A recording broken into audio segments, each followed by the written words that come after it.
Hello everyone. Audible ठीक है? जी। सबको सुनाई दे रहा होगा आई होप।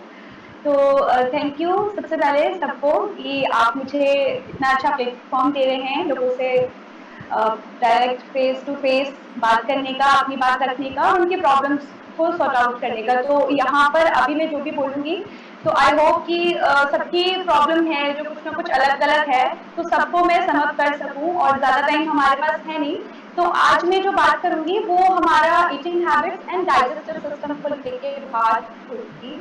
तो ये साइंटिफिकली प्रूव हो चुका है कि most of the disease apart from accidental problems starts with the digestive system, poor digestive system. Okay, तो चाहे वो फिजिकल प्रॉब्लम्स हो चाहे वो साइकोलॉजिकल प्रॉब्लम्स हो, वो स्टार्ट होती है हमारे पुअर डाइजेस्टिव सिस्टम की वजह से या हमारे ईटिंग हैबिट्स की वजह से। जो हम इस तरीके की जाने या अनजाने कुछ हैबिट्स हमारी ऐसी होती हैं जिसकी वजह से हम बहुत ज्यादा सफर करते हैं और सफर की कोई लिमिट नहीं है, एट द एंड डेथ भी हो जाती है कभी कभी कुछ कुछ केसेस में। तो छोटी छोटी टिप्स हैं जिनको अगर हम अपनी लाइफस्टाइल में ऐड करें तो हम इजीली बहुत सारी प्रॉब्लम्स को प्रिवेंट कर सकते हैं, क्योर कर सकते हैं और फिट रह सकते हैं, हेल्दी रह सकते हैं, स्मूथ लाइफस्टाइल कवर कर सकते हैं। तो मैं स्टार्ट करूंगी पहले कुछ ईटिंग हैबिट्स को लेके। तो फर्स्ट ईटिंग हैबिट ये है कि ईट ऑलवेज ऑन टाइम। आप जब भी खाना खा रहे हैं तो उसका टाइम फिक्स रखिए। ऊपर 10 या 10 मिनट्स ऊपर या नीचे हो सकता है, लेकिन मोस्ट ऑफ द टाइम आपका जो ब्रेकफास्ट है, लंच है, डिनर है, वो ऑन टाइम होना चाहिए। क्योंकि जब आप एक टाइम पे ही आप ईटिंग करेंगे या खाना खाएंगे तो बॉडी उसके अकॉर्डिंग रेगुलाइज हो जाएगी और उसी के अकॉर्डिंग वो हार्मोन्स या केमिकल्स को सिक्रेट करेगी फूड को डाइजेस्ट करने। सेकंड है कि अगर आप ऑन टाइम कर रहे हैं दैट मीन्स आप स्किप नहीं करेंगे अपने, कभी भी मील को आप स्किप मत करिए। ऐसे नहीं कि आपने ब्रेकफास्ट करते हैं लेकिन ठीक है आज हम लेट हो गए तो चलो सीधे लंच कर लेंगे, या ठीक है डिनर का कुछ पता ही नहीं है खाया खाया नहीं खाया, तो never skip your meal. Okay. Third है eat when you feel starving और क्रेविंग। जब आपको भूख लगे आप तभी खाना खाइए। आपको अगर भूख नहीं लग रही है तो आप खाना मत खाइए। अब ये होता है कि खाना नहीं खाएंगे तो कैसे काम चलेगा। तो हमारी बॉडी का एक सिस्टम होता है, हमें भूख तब नहीं लगती है जब हमारी बॉडी अंदर ही अंदर कुछ चीजों को रिकवर कर रही होती है, हमें मालूम नहीं होता। एक बहुत बड़ा डॉक्टर हमारे अंदर छुपा हुआ होता है जो छोटी मोटी प्रॉब्लम्स को तो खुद ही हील कर देता है। तो अगर आपको अंदर से भूख नहीं लग रही है तो आप खाना मत खाइए, आप स्किप करते रहिए कि ठीक है आप कुछ लिक्विड डाइट लेते रहिए। ऐसा नहीं कि बिल्कुल ही मत करिए, आप फ्रूट्स या लिक्विड डाइट लेते रहिए अगर आपको भूख नहीं लग रही है। चौथी हैबिट ये होती है कि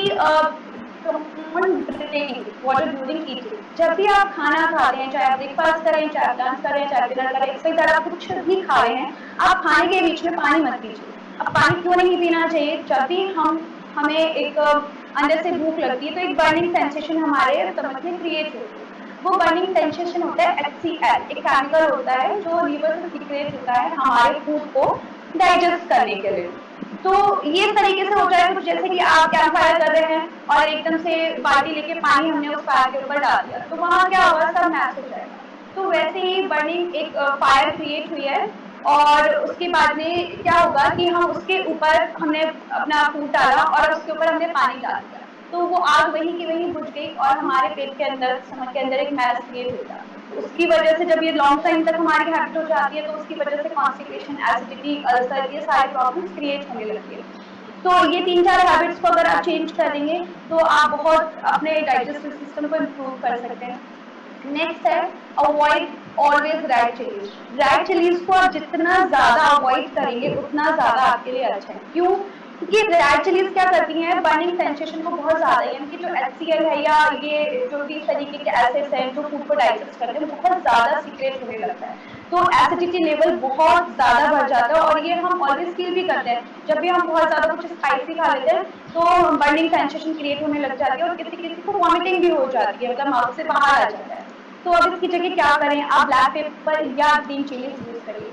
ब्लैक पेपर और ग्रीन चिलीज दोनों ब्रेन टॉनिक होते हैं, ये आपके ब्रेन सेल्स को भी एक्टिव करते हैं, दूसरा आपकी आईज के लिए भी बहुत बेनिफिशियल होते हैं। तो बेनिफिट भी है और आपको कोई साइड इफेक्ट भी नहीं है। ठीक है, तो ये कुछ टिप्स हो गई कि अगर आप इनको डेली रूटीन में ऐड करते हैं, जैसे कि मैंने बोला टाइम पे खाना खाइए, स्किप मत करिए, दूसरा बीच में पानी मत पीजिए, रेड चिलीज को अवॉइड करिए। तो ये कुछ चीजें हो गई। अब मैं बात करती हूँ कि मील में हम क्या लें, लाइक ब्रेकफास्ट में क्या लें, डिनर में क्या लें, लंच में क्या लें, कि हमारा जो नॉर्मल लाइफ रूटीन है वो ज़्यादा हमें प्रॉब्लम क्रिएट ना हो। तो सबसे पहले हम बात करेंगे ब्रेकफास्ट। अब ब्रेकफास्ट नॉर्मली बोलते हैं कि ब्रेकफास्ट रिच होना चाहिए, लंच नॉर्मल कॉमन मैन की तरह होना चाहिए और डिनर बैलेंस की तरह होना चाहिए। पर रिच में क्या, तो अगर आप देखेंगे आजकल लोग क्या लेंगे, ब्रेड है, पोहा है, मैगी है, सैंडविचेस हैं, या इडली सांभर है, इस तरीके की हम चीजें बनाते हैं कि ये रिच हैं। नहीं, ये रिच नहीं है। ब्रेड आप कौन खाता है ब्रेड नॉर्मली, अगर आप देखेंगे तो मैं किसी को यहाँ पे पर्सनली ब्लेम नहीं कर रही हूँ या पर्सनली किसी पे कमेंट नहीं कर रही हूँ। तो ब्रेड नॉर्मली कौन खाएगा, जिसके पास कुछ नहीं है खाने के लिए, मतलब जिसके पास फाइनेंशियली जो बिल्कुल स्ट्रॉन्ग नहीं है। तो रिच का मतलब क्या है, फ्रूट्स।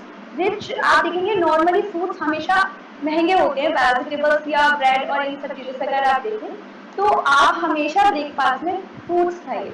12 o'clock तक आप जितने ज्यादा फ्रूट्स इंटेक कर सकते हैं अपनी बॉडी में, उतने ज्यादा फ्रूट्स आप इंटेक करिए।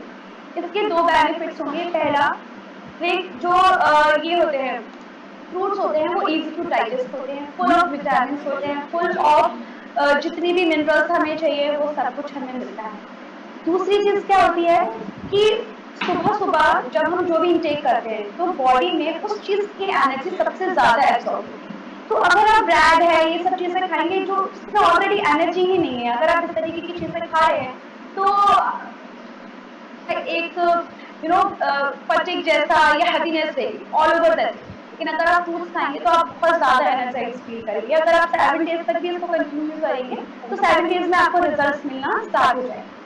नेक्स्ट हम जंप करते हैं लंच की तरफ। 12 o'clock हमें लंच करना चाहिए।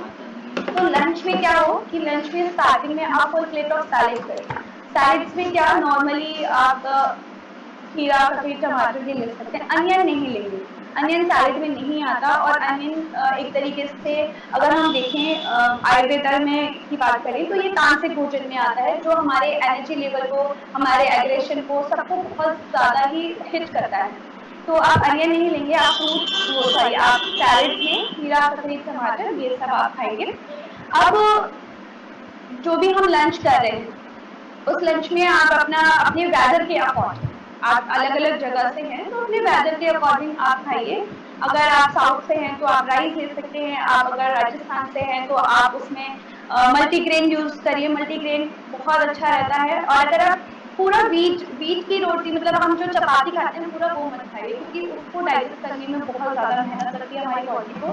दूसरा, वो हमारे हर तरीके के लेवल को, यानी कि डायबिटीज के लेवल को बहुत ज्यादा इंक्रीज करते हैं। राइस और गेहूं ये दोनों बहुत ज्यादा हमारे डायबिटिक लेवल को इंक्रीज करते हैं। ठीक है, और इसके साथ में आप चपाती कम करिए, a good bowl of veggies खाइए। आप जितनी ज्यादा वेजिटेबल्स और दाल लंच में खा सकते हैं आप उतनी ज्यादा खाइए, और चपाती को कम करिए जितनी आप कम कर सकते हैं। अगर आप 3 खाते हैं तो आप 2 खाइए।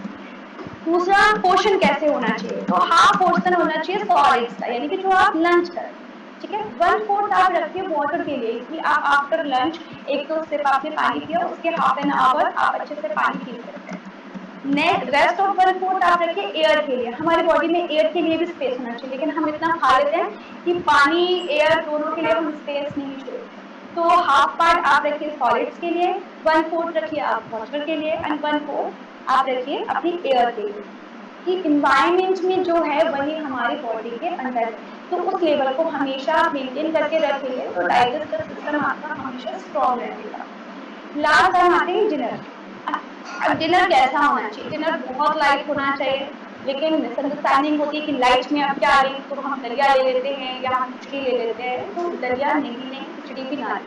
खिचड़ी में क्या होता है कि खिचड़ी में नॉर्मली दाल और चावल हम दोनों को मिक्स करके टुगेदर नॉर्मली लोग खिचड़ी बनाते हैं। तो दाल कभी भी रात को नहीं खानी चाहिए, क्योंकि रात को दाल खाने से जो वात के रोग है या वादी कहते हैं, गैस्ट्रिक प्रॉब्लम्स होती है, वो इंक्रीज होती है। क्योंकि दाल में बहुत रिच प्रोटीन होता है, और प्रोटीन को डाइजेस्ट करने के लिए आपको बहुत ज्यादा मेहनत की जरूरत होती है। अब आप तो सोच चुके हैं डिनर के बाद वो मेहनत कर रहा है आपका बॉडी, तो आपकी जो एनर्जी थी वो सब बॉडी में डाइजेस्टिव उस फूड को डाइजेस्ट करने में चली गई। तो जब आप मॉर्निंग में उठते हो तो आपको लगता है कि बॉडी में पेन हो रहा है, फटीग महसूस हो रही है, एनर्जी नहीं लग रही है, आप एनर्जेटिक फील नहीं हो रहा। तो आप रात को आप कभी भी दाल ना खाएं, चावल ना खाएं। अब दलिया क्यों नहीं खाना चाहिए? दलिया फुल ग्रेन होता है, यानी कि वो जब हम उसको इंटेक करते हैं बॉडी में तो उसको डाइजेस्ट करने में हमारी बॉडी को बहुत ज़्यादा मेहनत करनी पड़ती है। तो इसके अलावा आप लीजिए, आप वेजीज लीजिए, आप अच्छे से बाउल, आप नॉर्मल कोई भी सब्जी जो आपको पसंद है आलू को छोड़ के वो आप बनाइए। लिक्विड हो जितनी ज़्यादा उतनी अच्छी है। या फिर आप कोई भी सूप बनाइए। सूप भी आप इस तरीके से बनाइए जो इजी टू डाइजेस्ट हो, इस तरीके के ना हो कि ये भी डाल दिया वो भी डाल दिया और एक हैवी बाउल भी बना लिया आपने, नहीं। और सूप में हमेशा आप ब्लैक पेपर यूज करिए, तो वो और भी अच्छा आपके डाइजेस्टिव सिस्टम के लिए होगा। तो ये हमारे ब्रेकफास्ट, लंच और डिनर हो गया, ठीक है। तो इसके अलावा और भी वैसे बहुत सारी चीजें हैं जो हमें हमारे किचन में इन्वॉल्व हैं, जाने अनजाने हम उनको लेते हैं और हमारी हेल्थ हमेशा एक डेंजर जोन में रहती है कि कब क्या हो जाता है हमें नहीं समझ में आता। तो इसमें पहली चीज होती है शुगर। आप शुगर को अवॉइड करिए, जितना ज्यादा आप अवॉइड कर सकते हैं उतना ज्यादा आप अवॉइड करिए। अब कुछ लोगों का ये होता है कि शुगर एनर्जी के लिए चाहिए होता है, तो हम नॉर्मली जितना खाना खाते हैं, लाइक फ्रूट्स खाते हैं, तो फ्रूट्स में एक प्रॉपर अमाउंट शुगर होता है जो हमारी बॉडी के लिए जरूरत होता है। तो आप शुगर की जगह क्या यूज करें? आप जैगरी यानी कि आप गुड़ यूज करिए। आप चाय में गुड़ डाल सकते हैं, ठीक है। आप कोई भी शेक बना रहे हैं या कोई भी चीज कर रहे हैं, जो भी आप गर्मियों में हम बनाते हैं, अब गुड़ उसको यूज करिए। गुड़ अवेलेबल नहीं है तो देसी खाना आप यूज करिए, उसका सब्स्टिट्यूट है। और गुड़ भी आप ऑर्गेनिक यूज करिए, मतलब एक अच्छी क्वालिटी का आप गुड़ यूज करिए। तो गुड़ के और फायदे ये हो जाते हैं कि वो आपके ब्लड को प्योरीफाई करता है। दूसरा, आपके हीमोग्लोबिन का, जो कि लेडीज में बहुत ज्यादा मेजर प्रॉब्लम्स होती है कि हीमोग्लोबिन हमेशा डाउन रहता है बिकॉज ऑफ पीरियड्स, कि मंथली हमको पीरियड्स आते हैं तो एक हीमोग्लोबिन हमारा, ब्लड का लेवल हमारा डाउन हो जाता है। तो जो गुड़ होगा वो आपकी हीमोग्लोबिन को मेंटेन करेगा। और अगर आप गर्मी में गुड़ का यूज करते हैं, कैसे? गुड़ तो गर्मी करता है, लेकिन आप कैसे यूज करेंगे? आप उसको कुछ टाइम के लिए बॉडी में डिसॉल्व कर दीजिए, फिर आप उसको लिक्विड फॉर्म में यूज करिए, चाहे आप उसको डायरेक्ट इनटेक करिए, चाहे आप कैसे भी करिए, तो आपको कभी भी जो हीटिंग प्रॉब्लम है वो भी नहीं होगी, ठीक है। दूसरी चीज होती है जो अवॉइड करने वाली होती है वो होती है सॉल्ट। अब हम क्या करते हैं, हम मान लो फूड सारे उसमें स्प्रिंकल करेंगे ऊपर से सॉल्ट, नहीं वो मत करिए। आप डायरेक्ट फूड का जो ओरिजिनल टेस्ट है, फूड का जो ओरिजिनल टेस्ट है आप उसको लीजिए। आप ओरिजिनल टेस्ट तो ले नहीं रहे हैं, आप सिर्फ क्या ले रहे हैं? आप सॉल्ट ले रहे हैं अपने टेस्ट के लिए, नहीं। कभी भी फ्रूट्स या सैलेड के ऊपर ऊपर से कुछ भी आप नहीं डालिए। आप हम लोग डालते हैं कुछ भी पाउडर डालते हैं, चाट पाउडर डालेंगे, कुछ भी नहीं। आप उसको ओरिजिनल जैसे फॉर्म में आप उसको वैसे ही यूज करिए, ठीक है। दूसरा, सॉल्ट में क्या यूज करें? जो आजकल मार्केट में मिलता है टाटा सॉल्ट, उसको हमें यूज नहीं करना चाहिए। या तो हमें सेंधा नमक यूज करना चाहिए या फिर रॉक सॉल्ट, जो पहले के लोग यूज करते थे, जो मोटी फॉर्म में आता है। आप उसको घर पे लाइए, उसको ग्राइंड कर लीजिए और आप उसको यूज करें। तो इससे क्या होगा, जब इससे एक तो प्रॉब्लम होगी, आपके बोन्स की प्रॉब्लम होगी। दूसरा, आपने हमेशा एक जो ये रहता है कि ज्यादा अगर आप वो लेते हैं तो कैल्शियम की एक थायराइड की प्रॉब्लम हो जाती है। अगर आप ज्यादा इस टाइप का नमक यूज करते हैं टाटा सॉल्ट, तो उससे थायराइड की ज्यादा, क्योंकि ज्यादा आयोडीन होने से भी थायराइडिक प्रॉब्लम होती है या थॉट प्रॉब्लम्स होती है। तो आप सॉल्ट को जितना ज्यादा आप कम करेंगे उतना ज्यादा अच्छा है। ऊपर से किसी भी चीज में सॉल्ट मत डालिए, ठीक है। तीसरी चीज आती है जो आजकल बहुत ज्यादा मिलती है, मैदा। हर चीज हम मैदा में बनाते हैं, ब्रेड हो, ये जो भी हो। ब्रेड की आप ब्राउन ब्रेड यूज करिए, व्हीट ब्रेड यूज करिए।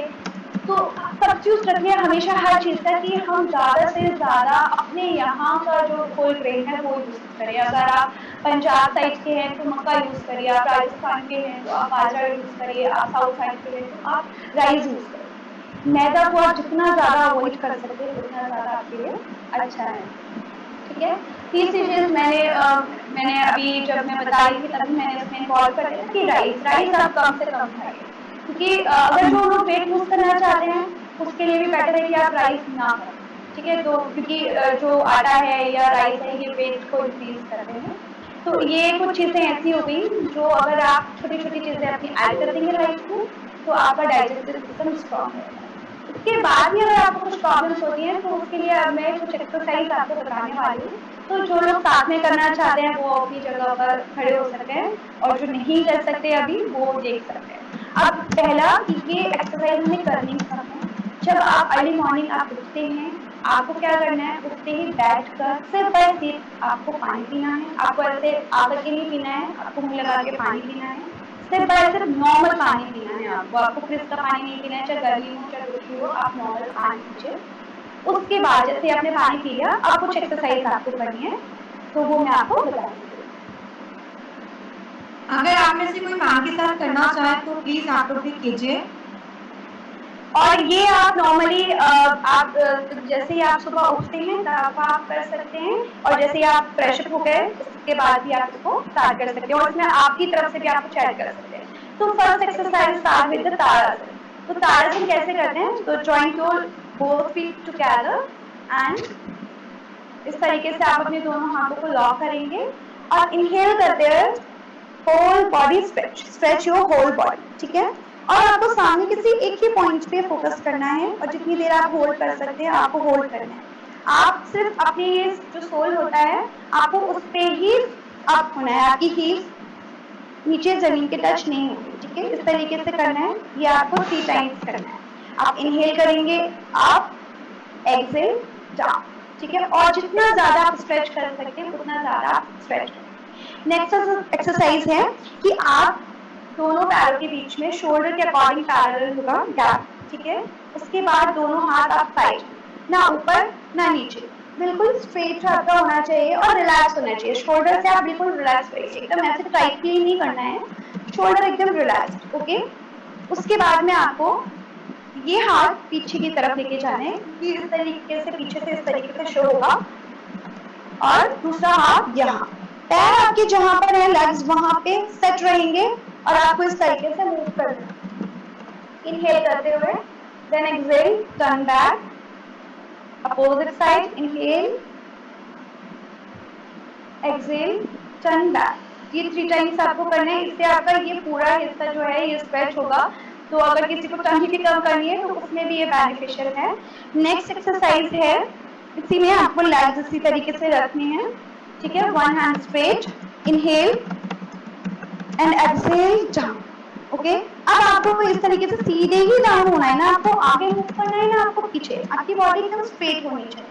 और जितना आप कर सकते हैं, अगर आप इतना कर रहे हैं तो भी ठीक है, इतना कर रहे हैं तो भी ठीक है, अकॉर्डिंग टू योर बॉडी। और ये ऊपर वाला जो हाथ है वो आपका एकदम स्ट्रेट रहेगा। Then exhale back, again inhale back.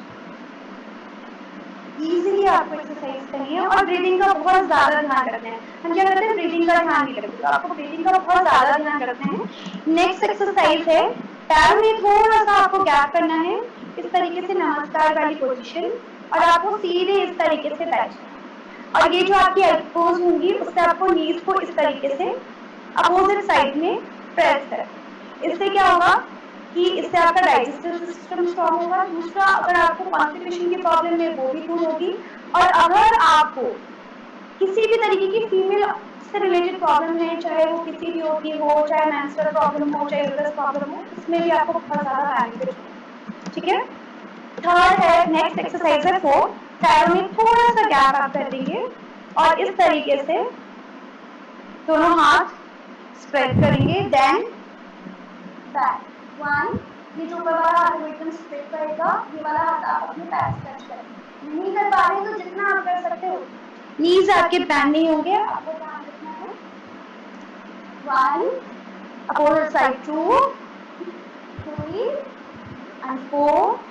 इस तरीके से आपको 10 टाइम्स करना है, ठीक है। नेक्स्ट एक्सरसाइज है, इस तरीके से आपको दोनों हाथ पीछे से लॉक करने हैं। आई होप सबको दिख रहा हो। और उसके बाद पैरों में हल्का gap according to your shoulder, and inhale and exhale down. इस तरीके से आपको ये एक्सरसाइज करनी है। जितना आप इसको ऊपर कर सकते हैं उतना आप ऊपर करेंगे, जितना आप जमीन में टूवर्ड्स द फ्लोर बैंड कर सकते हैं उतना बैंड करेंगे। Exhale back, again inhale, exhale down, inhale back. ये कुछ एक्सरसाइज हैं जो अगर आप करेंगे तो आपके लिए बहुत ज्यादा बेनिफिशियल है। इसी के साथ में मैं पानी के लिए बता देती हूँ आपको वाटर कैसे इनटेक करना है। अगर आपके नीज बहुत स्ट्रांग हैं या आपकी नीज में कोई प्रॉब्लम नहीं है तो बेटर है आप इस तरीके से बैठिए और फिर आप पानी पीजिए। तो इससे क्या होगा, जब आप उठेंगे तो वो धीरे-धीरे पानी आपके स्टमक में जाएगा। अगर आप इस तरीके से खड़े होके पानी ऐसे करके पीते हैं, तो डायरेक्ट वो स्टमक में जाता है। यहाँ से होते हुए उसकी जो प्रोसेस है वो स्लो हो जाती है, डायरेक्ट वो हमारे स्टमक में जाता है। तो बेटर है कि हम इस तरीके से बैठ के पानी पिएँ, ठीक है? तो ये सारी चीज़ें छोटे-छोटे पॉइंट्स हैं, छोटी-छोटी एक्सरसाइज़ हैं, जो अगर हम करेंगे तो डाइजेस्टिव सिस्टम स्ट्रॉन्ग रहेगा। अगर आपका डाइजेस्टिव सिस्टम स्ट्रॉन्ग है, तो आपको मैंने पहले ही कहा कि 90% प्रॉब्लम्स नहीं होंगी। चाहे वो आपसे आपकी डायबिटिक प्रॉब्लम हो, हार्ट प्रॉब्लम हो, चाहे कोई भी हो। अब बात आती है कि लास्ट जो अभी मैं इंक्लूड करना चाहूँगी इसमें कि कोरोना जो चल रहा है, अभी कोविड टाइम चल रहा है, तो लोग बहुत ज़्यादा डरे हुए हैं कि क्या करें, क्या नहीं करें? अगर थोड़ा-सा भी हमें फ़ीवर आ जाता है, तो हम बहुत ज़्यादा हाइपर हो जाते हैं एकदम कि क्या करें? बहुत ज़्यादा हमारे अंदर डर होता है।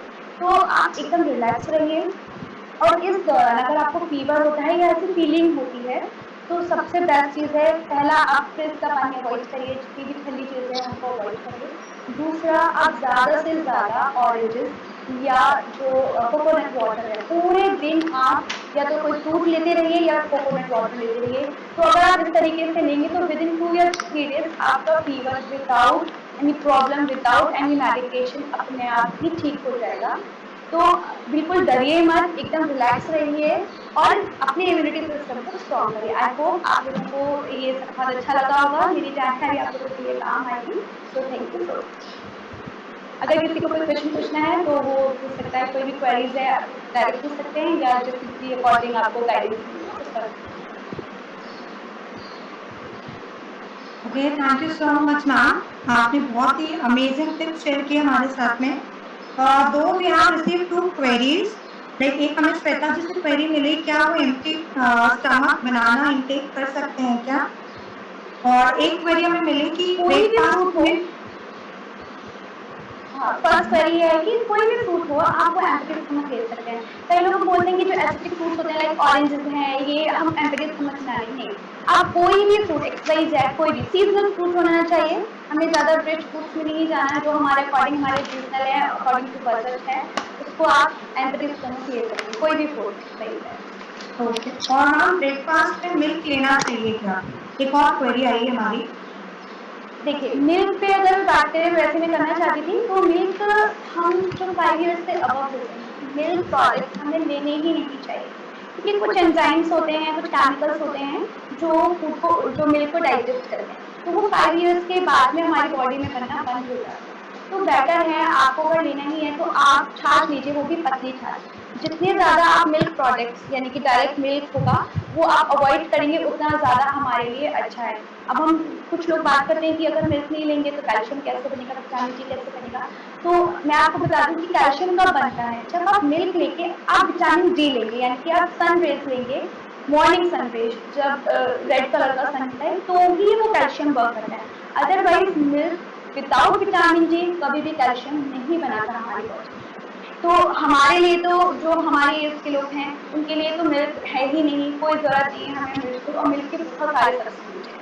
तो ऐसा नहीं है कि आप मिल्क लें या नहीं लें, ना लें तो ज़्यादा बेटर हो। Okay ma'am, thank you so much.